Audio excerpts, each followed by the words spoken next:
Mom sent a message. We no longer trust you. I respond. Understood. 2 days later, their lawyer reached out to me in a panic. Mom sent a message. We changed all of the locks on the front door, including the gate code. We no longer trust you. That is the type of sentence you never forget, no matter how many years pass. It came in as a text at 8:14 a.m. sharp, as if she had spent the entire night rehearsing and had finally decided it was time to perform. I just gazed at it, not because I didn't expect it. Deep down, I knew something like this would happen, but because it felt so corporate, so clean, as if they were dismissing me from the family. And then, as if the world had stopped to allow me to comprehend the insult, I responded without flinching. Understood. Very smart. But I believe you forgot one detail. I did not wait for a response. I opened the banking app and canceled the $4,800 mortgage transfer I had been making every month on their house, the one they gave to my sister. They argued she earned it because she had grandchildren, but all I offered them was disappointment. 2 days later, a new message arrived. This time, the number is different. No emojis, no passive-aggressive ellipses, just a simple all-caps subject line from a law firm. We have an issue. Please call quickly. I never did, since by the time the email arrived, the event was already over. But let me back up, because stories like this do not start with betrayal. They start with love, or at least the act of expressing it. They begin with a child who keeps saying yes because he believes it will be worth something someday. One day they will say thank you. One day he will be important.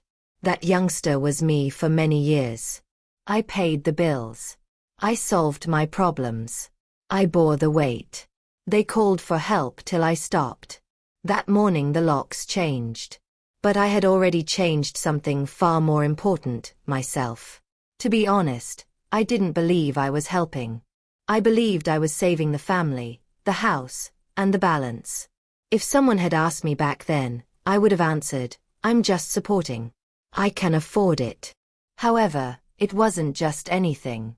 I'd been paying their mortgage for nearly 4 years at $1,800 every month like clockwork. An automatic debit from my account, as if I were paying a holy family tax. Add in the utilities, property insurance, internet fees, and emergency roof repair after a storm ripped off half the shingles. All of it. My name, credit, and money. They never even thanked me. My sister Marissa, of course, was always dealing with a new dilemma. Her credit card was maxed out. I paid it down. Her car needed brakes. I covered it. Daycare was prohibitively pricey. I sent cash just till she figured it out. 3 years later, she was still finding things out. And yet, I never said no. Not once. Because I assumed this was what family members did until I learned it was exactly what they expected. The first crack showed on Sunday afternoon. I was scrolling through Facebook while waiting for my groceries when I came across the photo. Marissa, my parents, and the kids are all standing in front of the house. The house I was paying for, holding a sign that read Home Sweet Home. Marissa's present. My mother's caption read, "So proud of our daughter for building a future we can all share. This home is in the right hands." I had to reread it. Marissa's home. Right hands. There was no acknowledgement of me, no tag, no photo credit, not even the passing phrase. "We're grateful for Jordan's support." Just them smiling on a porch I had paid for. The comment section was a riot of emojis, hearts, and claps. "She's such a powerful woman. You are lucky to have her. She's an incredible support for your family." Even my aunt said, "Marissa, you deserve every inch of that house." I wanted to throw my phone away, but I didn't. I just stared at it like if it were a bruise that I wasn't ready to touch. A few days later, I called the bank to confirm something, just to make sure the mortgage was still in my name. It was, but then the woman on the phone nonchalantly stated, "Looks like there was a request submitted last week to change the primary contact to a Miss Marissa Harper." My heart stopped. "They didn't finish the verification," she explained. "But the documents are being processed," I said before hanging up the phone. Then I examined my statements, which is when I noticed it. There's an extra $2,400 missing from my checking account. A transfer to a card I did not authorize. I recognized that number. Marissa's emergency visa. I once bailed her out while she was temporarily unemployed 2 years ago. I messaged her quietly. Me. Have you used my card again? Marissa.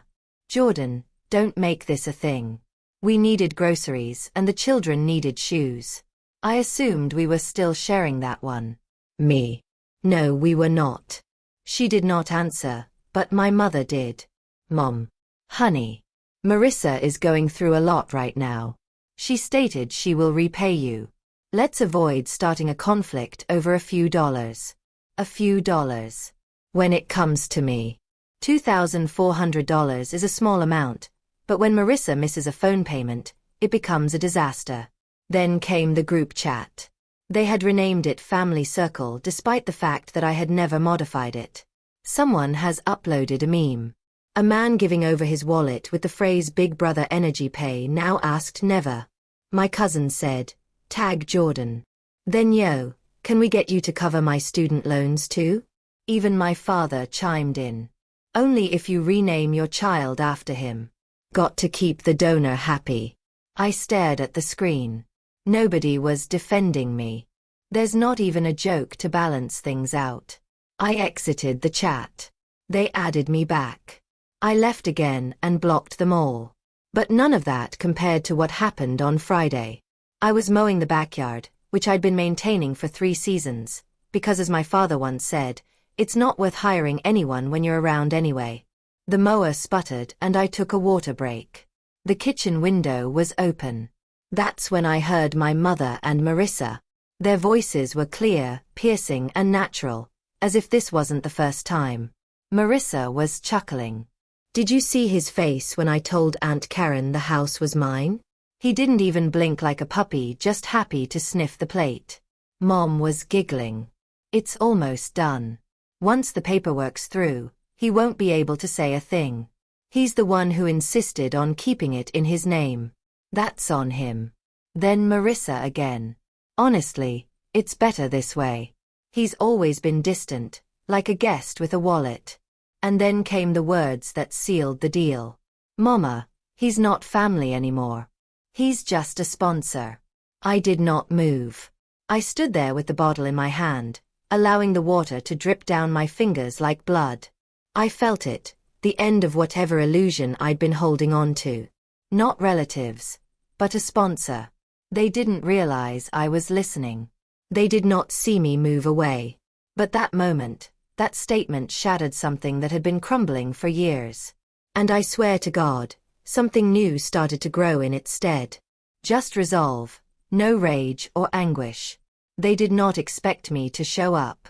The invitation arrived in a rigid white envelope with gold trim and embossed inscriptions. Please join us in celebrating Diane Harper's 60th birthday. No signature, simply from your family. There are 60 guests, large venue, complete catering, a slideshow. I heard of a legacy event. I did not RSVP. I did not call. I merely circled the date in red and prepared. 3 days before the celebration, I printed a document. $311,115.84. Total financial contributions include mortgage, utilities, repairs, and insurance. Each line item includes the date, purpose, and a copy of the bank transaction. I saved it on a USB drive along with the audio from the open window. He is no longer family. He's only a sponsor. Screenshots of group discussions calling me a wallet. Photographs of receipts. The email in which my sister submitted paperwork to have the house transferred totally to her name. If she owned the house, she was also responsible for the loan. I messaged my grandfather that morning. He didn't respond. I did not need him to. The venue was just what I expected. White linen tables, big 6-deep balloons, a projector showing baby pictures and beach trips, waiters in black ties, cousins in cocktail dresses, and my mother in an emerald green gown standing in front of a placard that read, A house is not a home without family. I almost laughed aloud. I arrived 15 minutes late on purpose. When I walked in, people's heads turned. Some smiled while others stiffened. Marissa caught my sight, blinked twice, attempted a grin, and returned to the crowd. I did not wave or anything, just took a seat at the back. They did not squander time. Marissa gave the opening address. We talked about sacrifice, love, true family. Someone mentioned how this year had brought us closer together. The screen behind her displayed a photograph of the house. The caption reads, "Built with love, passed down on purpose." No mention of me. Then came the toast. My mother took the microphone, dabbed her eyes, and looked around the audience like a queen giving her final blessing. I'm proud of my daughter, Marissa. She's shown what legacy truly means, and I'm grateful that this home, our home, will stay in the right hands. Applause. Smiles. Until I stood up and gently approached the microphone. I wasn't going to say anything tonight, I said softly. But since we're talking about legacy, let's do the math. The projector flickers briefly before beginning to play audio. Mom's voice. He is no longer family. He is just a sponsor. Marissa says like a puppy sniffing the plate. Gasps. Several people sat forward. A woman dropped her wine glass. I clicked again. The screen has changed. Screenshot. Group conversation. Tag Jordan. Only if he names his child after the bank. The ledger comes next. $1. 800 * 48 months. Repairs. Maintenance. Property tax. If this house now belongs to Marissa, I informed her. Then I'm here to present a bill. Not a favor, a debt. I held up the printed invoice, 211 pages stapled. Silence. Then, "Are you serious?" Marissa exclaimed. "Dead serious," I said. "Unless you want to call it theft." "It was a gift," my mother snapped.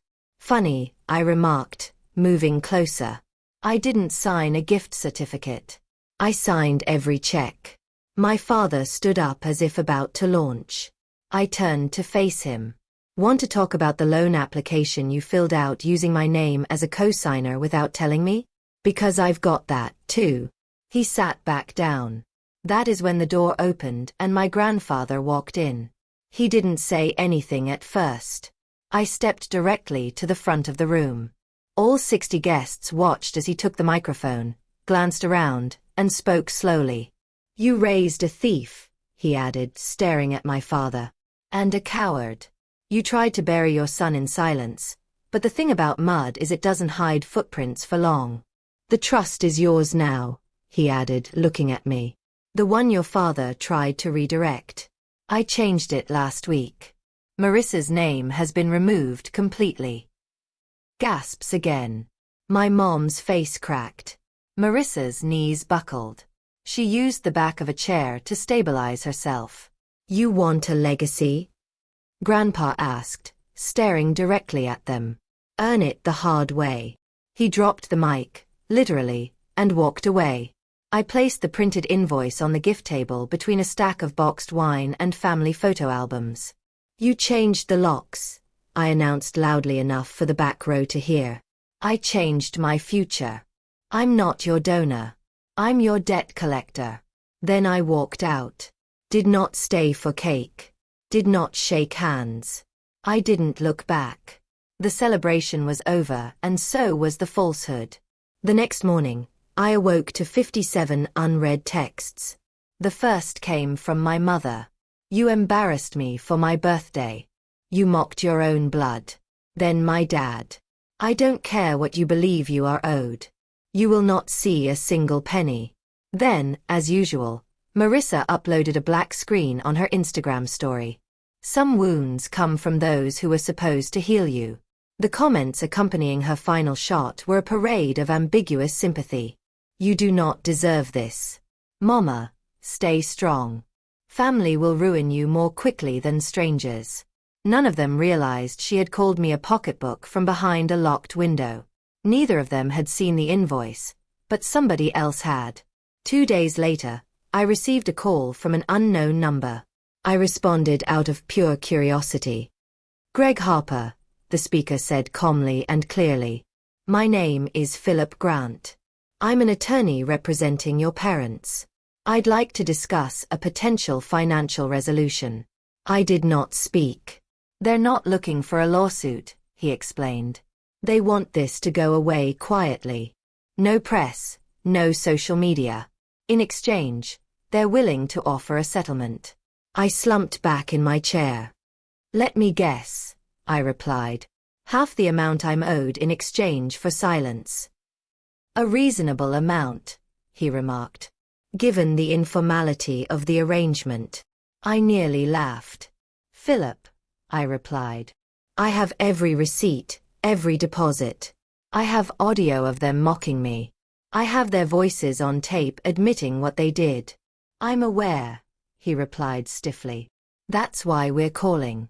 "Then here's what we'll do," I explained. "Full repayment, every cent, or I file a public claim and attach the audio as evidence. You've got 72 hours. He paused. "Understood. I'll be in touch." Exactly 72 hours later, the wire struck. $311,115.84 labeled as reimbursement settlement. No further liability is admitted. It did not come from my parents, not even Marissa. The sender used a private business account registered to someone I didn't recognize.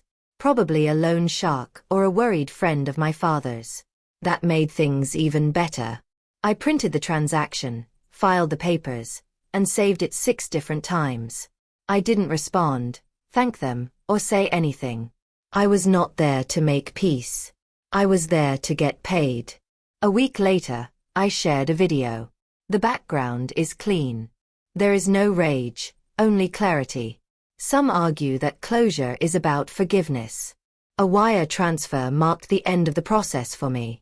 $211,723.84 is the cost of 4 years of silence, obedience, and funding another person's fantasy. They refer to me as a sponsor after first calling me family. Now they may say I'm settled. I blurred the account numbers while leaving the total visible. This is not about hatred. This is about facts. And facts come with receipts. The post became viral again, but this time even more so. Therapists shared it. The adult children of toxic parents sowed it. One guy DM'd stating it encouraged him to cancel his mother's auto lease. I did not respond. That day, my father left a voicemail. "So, that's it. Do you honestly believe that money can heal everything? Do you think you've won? You are no longer part of this family." I deleted it without hearing the rest. They had changed the locks. I altered the terms. Now I reside in a tiny modern apartment with large windows and complete silence. There's no family group chat, no late-night calls for immediate assistance. There are no guilt trips disguised as concern. People occasionally question if it hurts to be done with them. It does not, because the reality is I'm not finished. I am free. Freedom costs exactly $311,115.84. People keep asking if I am feeling lighter now. If cutting off my family provided me peace, closure, or whatever word people like to say when they mean it, did it work? The answer is easy. I do not feel lighter. I feel more clear because calm isn't necessarily synonymous with weightlessness. It sometimes comes with gravity, a grounded, firm sense that you're finally on your own side. After everything, they vanished precisely as I predicted. No calls, no letters, no "we miss you." Just silence. Not the sort that hurts, but the kind that affirms the truth. I was never their son. I was a service member. And when I stopped working, I stopped mattering. 2 months later, I finally learned to love mornings. The way sunshine seeps through clean windows. The sound of coffee spilling rather than texting. There are no group conversations begging for favors. Number. Can you transfer stuff quickly? No passive-aggressive. Guess who hasn't phoned their mother recently? My phone is quiet. My hands are steady, and I've stopped waiting for people to inquire how I'm doing unless they actually care about the response. People who only know a part of the story continue to ask, but they're your family. I nod. Yes, just as a cage remains a home if you've never known anything else. But I stepped outside, and the air out here doesn't demand proof of my usefulness. I don't tell the entire tale anymore until someone has earned it. There's no excitement in retelling trauma, only exhaustion. So today, when people wonder why I'm not close to my family, I just explain that I stopped mistaking access for affection. That typically shuts them up. I used to check my previous accounts to see if anyone had reached out. They did not. Not once. No apologies or explanations. Not even a guilt trip passed off as care. There was nothing but silence, as if I had never existed. Like $211,723.84, then 84 cents of my existence was an administrative error that they corrected by eliminating me. Fine, allow them to pretend. They excel at pretending. What is the worst part? They undoubtedly believe I still care. That I'm out here stewing in rage, waiting for an apology, secretly hoping they'll change. I am not. I have seen them for what they are. And when the mask slips that far, you don't wait for it to come back on. You walk away. You do not check your rearview mirror. Forgiveness number. That's a word people use as a blanket when they're feeling guilty and want your comfort without having earned it. Forgiveness necessitates acknowledgement, accountability, and regret. They provided none of that. So, I'm not returning anything. My therapist once asked me, "What would you say to them now if they were in front of you?" I thought about it. I sat in that chair, breathing gently, trying to visualize their faces. Those familiar masks formed over years of denial and deception. I said nothing. I wouldn't say anything because it would imply that they still have access. But they don't. There is no key anymore. There is no emergency contact. There are no bank accounts with shared permissions. No numbers were saved, just in case. I removed all traces of them from my life. Not out of spite, but because of necessity. That is pretty much how survival works. It does not come with fireworks. It simply comes with locked doors and a clean slate. Sometimes I imagine them telling people I cut them off because of money. I was always distant, that I had lost it. Sure, let them allow them to keep their softened and flattering versions in which they are victims of the ungrateful child who dared to say no. They need fiction. I have the facts. Facts don't beg. They don't whine. They don't tremble under inspection. Facts sit stationary. They wait. They endure. Just as I did. Now I live. Not in a fairy tale. Not in retribution. Just life. Real. Boring. Mine. I work. I rest. I laugh when it's funny. I eat when I'm hungry. Not when I'm asked to attend a family meal where I'll pay the tab and be forgotten. I remember my mother telling me years ago that if you ever left, we'd fall apart. And she was correct. They did. But I did not.